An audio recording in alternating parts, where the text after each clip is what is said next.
Sorry about the length, but this happened ritualistically and periodically my whole life. This all started when I was probably around the age of 9, in the summertime. My brother was a year younger than me, and long story short, he convinced me to go look for some cats that he had seen. I put my shoes on and followed my little brother out the door. We walked the streets in search of the bastard kittens, completely unsupervised. We lived in a small town, and my mom worked at a Pizza King until 9 p.m. every weekday. My dad worked until midnight at Johnson Controls. That left our older sister, 13, to supervise, but she was always off doing God knows what. Because of these circumstances, I realized later we were perfect targets. Predictable schedules, lack of supervision, and comfortable in our own tight-knit Midwestern neighborhood. My brother led me about 6 blocks away when someone called out to us. I turned my head to find 4 young men leaning up against an old gray 2-door beater. They were standing outside of a known drug house, and they were smoking cigarettes, seemingly minding their own business.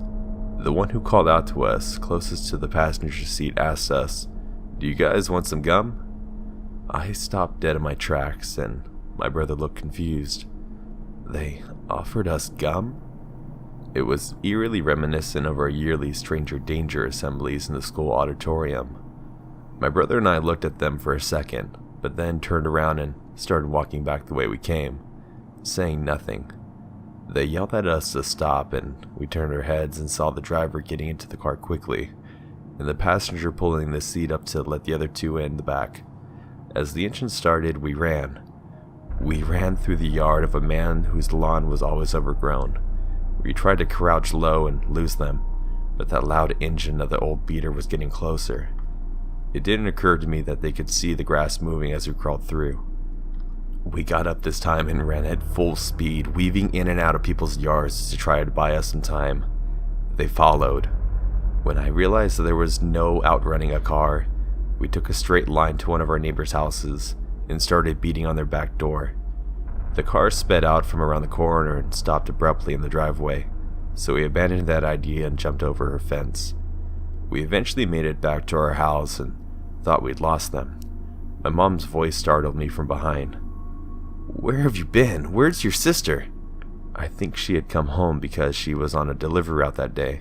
Sometimes when someone messed up a pizza, the owners would let my mom take it home to us if she was on delivery, so that we had something to eat when the pantry was empty. I started to tell my mom what had happened, and she didn't look like she was too keen on buying the story, until I stopped mid-sentence at the sound of a sputtering engine.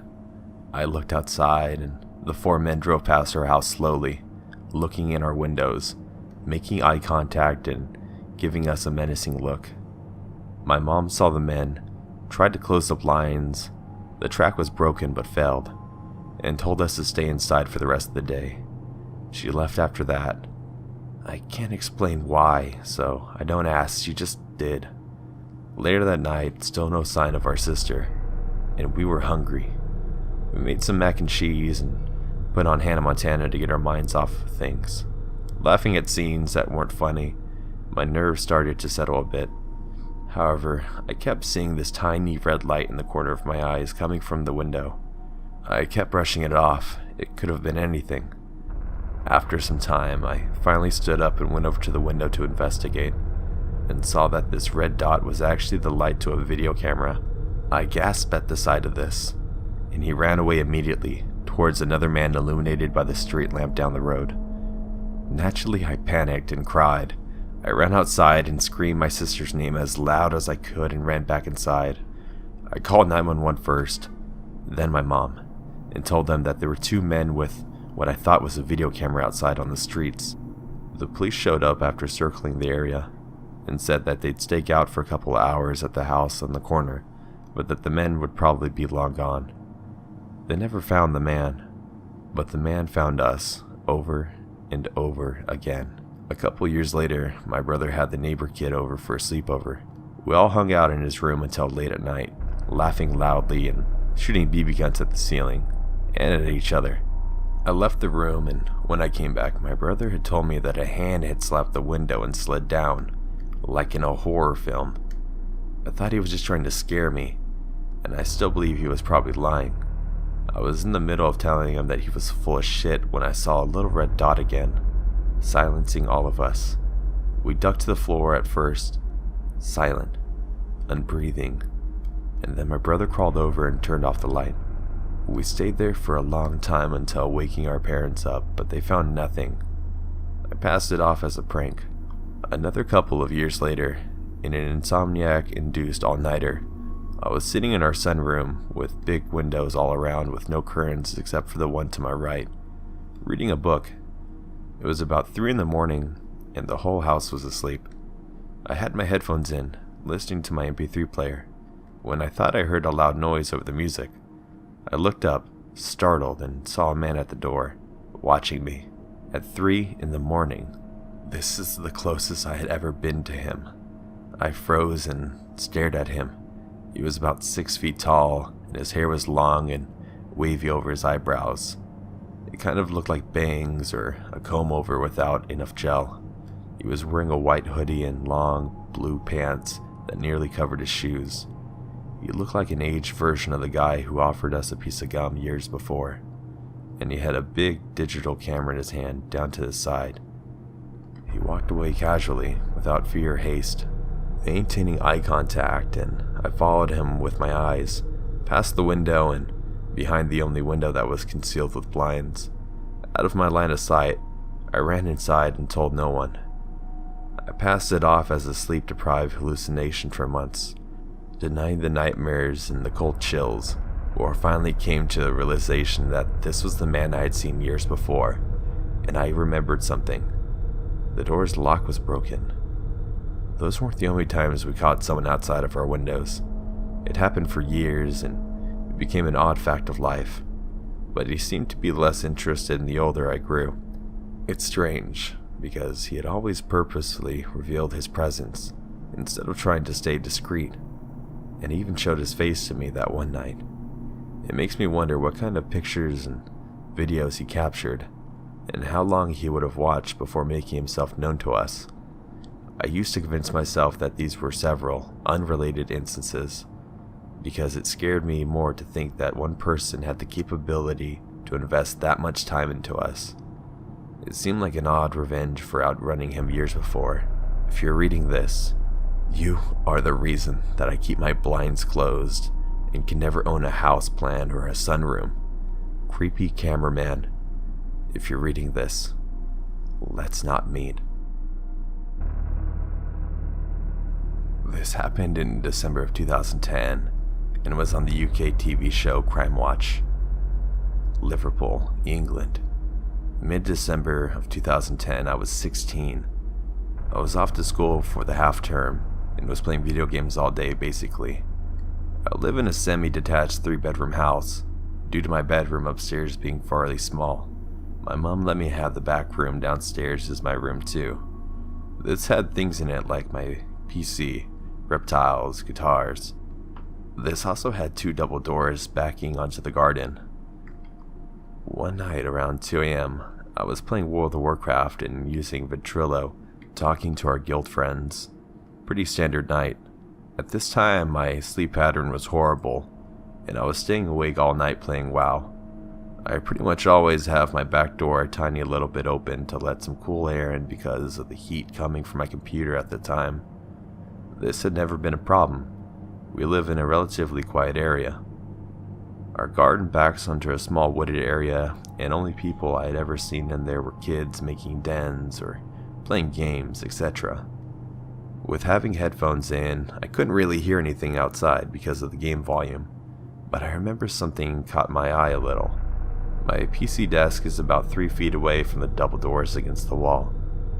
Anybody outside would be able to see me sitting at the desk. I turned and see a hand opening the door. I froze and remember spinning around on my chair and ripping my headphones out. This would also be a good time to add that I was home alone. My mom and dad were at a wedding party, and I was fine with staying home. A man about 30 with a shaved head and a scruffy beard was standing at the door. We sort of stared at each other for a few seconds, and I asked him to close my door and get out of the garden. He very casually walked in and just stood there. I remember freaking out a little and standing up and moving to the other side of the room. I moved towards the shelf where I had a penknife and took it out and told him to fuck off. He said he knew nobody was home and asked me to let him stay on the couch until my parents' car turned up, and then he would leave. I was super freaked out and again told him to leave the house. He got visibly agitated and started walking around the room looking into my reptile enclosures. I told him to leave or I was going to ring the police. I remember not being as terrified as I should have been for some reason. It was only after I realized what a bad situation this was. He said something along the lines of, "I'll be able to stab you before you phone the police. So if you get on your phone, I've warned you." I remember going out of the room and shutting the door behind me and leaning on it so that he was locked in. I heard him walk to the door and try the handle. Then he started really pushing on it while screaming at me to move. I weighed up my options and it seemed like the best option would be to run out the front door and knock on my neighbor's house. But my very small dog was asleep in my bedroom upstairs and I would not leave him in the house with this person. I know my dad kept a police cosh in his cupboard in his bedroom, so I sprinted upstairs to find it. While wrestling in the drawers, I heard him walking up the stairs. And through my parents' bedroom door, he was staring at me through the spindles on the staircase. At this point, I was panicking and terrified. He had a steak knife in his hand, and also which he raised up to show me. I had the kosh and a penknife, and we were similar sizes. He didn't move for a bit until I asked him to please go, because this wouldn't end well for one of us. He told me he would be back, and walked back down the stairs. I heard him go through my room, which he came into, but wasn't sure if he had gone. I slowly crept back down the stairs, but what made it even more intense is that for some reason, he had turned every light off. Before I got to the bottom of the stairs, I called the police while watching the door to see if he came. He didn't. The police arrived 10 minutes later, and my parents shortly after. They searched the woods behind my house, and in the fence facing my house they found some used needles, gloves, and a huge roll of carpet, and about 10 cigarette stumps all in the exact same place. They suggested he may have been watching me because in the dark he would have been in perfect view of a well-lit room through the doors. They never found him, but I never, till this day, leave my back doors unlocked anymore. Hey guys, real quick, I want to thank you so much for checking out the video. If you're still awake or if you made it this far, you guys are awesome. And that's about it. I'll do one more chills thing before I get off because you guys like these. What's something funny Chills would never say? Hey, who wants to smell my finger? Honestly, I think it might be poop.